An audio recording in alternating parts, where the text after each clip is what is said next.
good time to meet with me. Monarch is awesome. I love it. It looks absolutely incredible.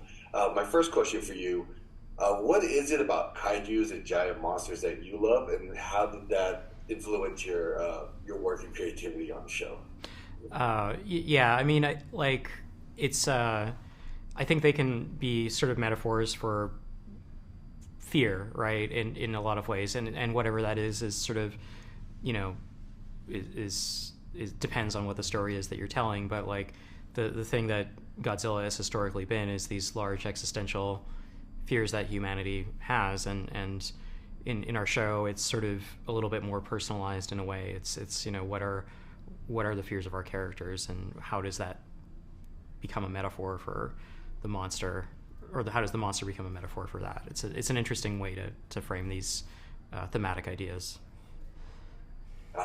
Definitely. Yeah, definitely. I get that a lot too. Especially, I like how it was kind of a generational thing, and it like carries over. But being like a multi-generational kind of and like multiple timeline series, what's harder to kind of do with VFX? Like recreate the past or recreate like a chaotic monster scene? You know, like the way that we filmed a lot of this stuff is, you know, we weren't doing a ton of heavy lifting for the production design and backgrounds of our past scenes. You know, a lot of things take place in interiors where we had the production design team had a great control over all that. So easily, like the harder stuff is the monsters and the big fights and all that kind of stuff. That's where the heavy lifting really came for us. How was it balancing kind of like, because the monsters look great, like especially like I would love the one like without giving it away, but like Yeah, for yeah, the mouth. yeah.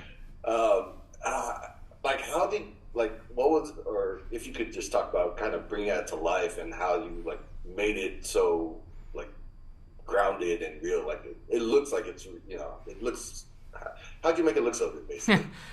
We always started our monster design from some grounding in the real and natural world, and that one is a really interesting story. Like Matt Fraction, he had been tasking his son with you know, researching Wikipedia articles about monsters and giving him little reports. And so like for that one specifically, there's a really clear line in the script of, we want it to be a combination of this creature, this star-nosed mole, which is like a real world animal that is like, it's blind, and it has these, you know, tendrils that stick out from its face that allow it to, you know, sense the environment around it while it's burrowing and all this, and then smell things. And, you know, and so we based it on that, and then we sort of elaborate out from there of like, okay, could we make that thing bigger? How could we make it scarier? How, you know, you start from the real world and then you go out from there. And other things I really like, I like going to the bottom of the ocean and finding the weird, creepy, crawly things that live down there and using those as inspiration too. That's awesome. Yeah. Okay. I like. Okay. I didn't even think about that. For some reason, I just think like everything's kind of like all up in your head, and then, but yeah, but starting with the real world base and then building out just really